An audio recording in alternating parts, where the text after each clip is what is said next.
One day I came home, my father and my grandfather were sat and they looked very official and I'm thinking, oh God, what's going on? My father said, we found a boy for you and it's your uncle's brother. I was just shocked. And today, they're meeting up with some of the project's young cohort at an Asian wedding fair. Like try? It's strong, isn't it? Very pretty bird. Then we have... It's the perfect setting for today's workshop, which is on relationships, with a focus on sharing experiences between the generations. I am a little bit nervous because as a divorcee, I don't know what their reaction will be because I'm literally like their worst nightmare. Something smells good. I know, something does smell good. My preconceptions are going to be that they would maybe prefer arranged marriage or they're for that. And obviously that's not as common now. So I'm going to start off by telling you what happened in my relationship. One day I came home, my father and my grandfather were sat and they looked very official and I'm thinking, oh God, what's going on? My father said, we found a boy for you and it's your uncle's brother. I was just shocked, but I couldn't say no. I was 16. Oh, wow. And then 17, I had my first daughter. It was that kind of relationship that we had with the elders at that time. But we've been married for nearly 44 years now. We had our ups and downs at the beginning. And I think, like people say, you know, love grows. And alhamdulillah, I've got 3 daughters and they are married and it was their choice. Things have changed. And I think we've got to kind of think about our youth and think what happiness they will want. Nowadays, divorce rate is so high. Yes. Yeah. Because tolerance gone. But can I say something? Yes. Yes. I married with the intention of building a life together. But in my marriage, I suffered from domestic violence. I ended up going to court. He got done for assault, and then I got a restraining order as well. And that was it. I was done with it.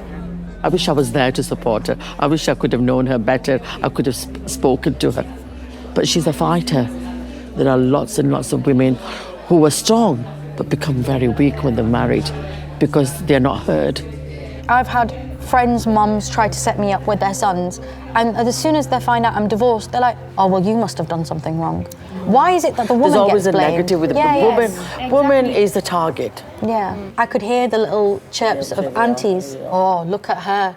She got divorced after 5 months. When I came into this project, I was scared that you guys would make the same comments to myself.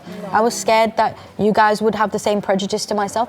Hats off to you for actually coming to this group and these sessions. Some of the older generation, they've got set minds. Yeah. So sometimes no matter what you say, that might not change, but you can try.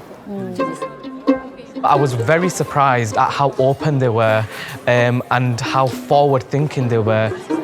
I do feel a lot more confident and I do feel a lot more secure in talking to an auntie. I think for me before, I think the prejudice that I had has kind of dwindled. All right, so who's getting married?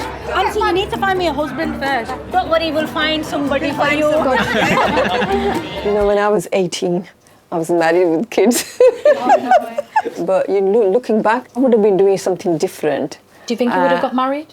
No, I think I wouldn't. Would you have waited? Yeah, I would have waited. Oh, really? Yeah, if I had a choice. But what would you have liked to have done instead of getting married at that age? I wanted to be a teacher. Oh, really? Yeah. I think you'd be a really good teacher. Yeah, I think so too.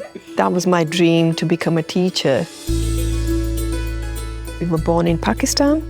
We settled here in the UK. I was 8 years old at that time. But, my dad was very strict. Our parents used to think that, there's no really use of girls having education because when they get married, they'll be doing the cooking at home. And these are the skills they need.